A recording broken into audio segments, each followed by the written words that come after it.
हरि ओम नमो भगवते वासुदेवाय। श्री ओम नमो भगवते वासुदेवाय। पांचवा अध्याय विदर जी और मैत्रेय ऋषि का वार्तालाप। श्री सुखदेव जी ने कहा, परीक्षित, श्री मैत्रेय जी हरिद्वार क्षेत्र में निवास करते थे।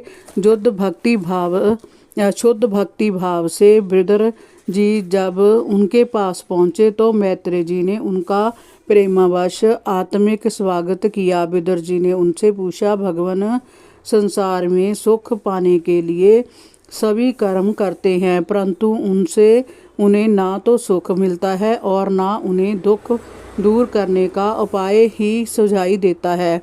अतः इस विशेष में ऐसा क्या करें जिससे सुख की प्राप्ति हो, कृपया मुझे बताइए। श्री मैत्रेय जी ने कहा, विदर जी, आपने सभी मनुष्यों का पर कल्याण की भावना से जय उत्तम प्रश्न पूछा है। आप व्यास जी के औरस पुत्र हैं। आपका हृदय नित्य श्रीहरि में लीन रहता है। आप मन लगाकर सुने।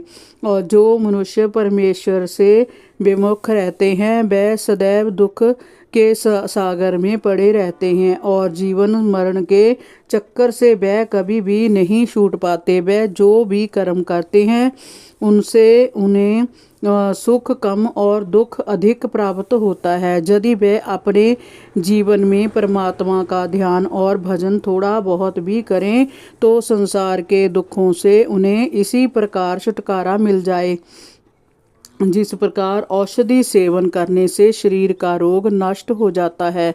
इस संसार में मनुष्य जैसा भी अच्छा बुरा कर्म करता है उसे वैसा ही फल प्राप्त होता है। मनुष्य सांसारिक मोह में पड़कर अपने पुत्र पत्नी कन्या पौत्र पौत्री और अन्य निकट संबंधियों के लिए सुख की कामना तो करता है, परंतु इस मोह माया के बंधन से छुटकारा पाने का कोई उपाय नहीं करता। भगवान श्री कृष्ण का स्मरण सभी भव बंधनों और दुखों को दूर करने वाला है।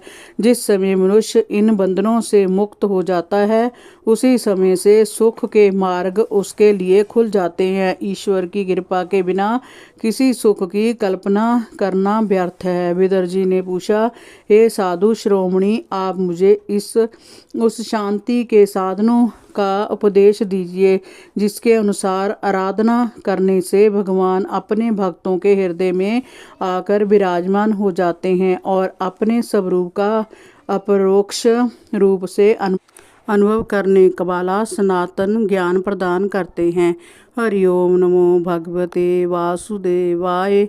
श्री ओम नमो भगवते वासुदेवाय।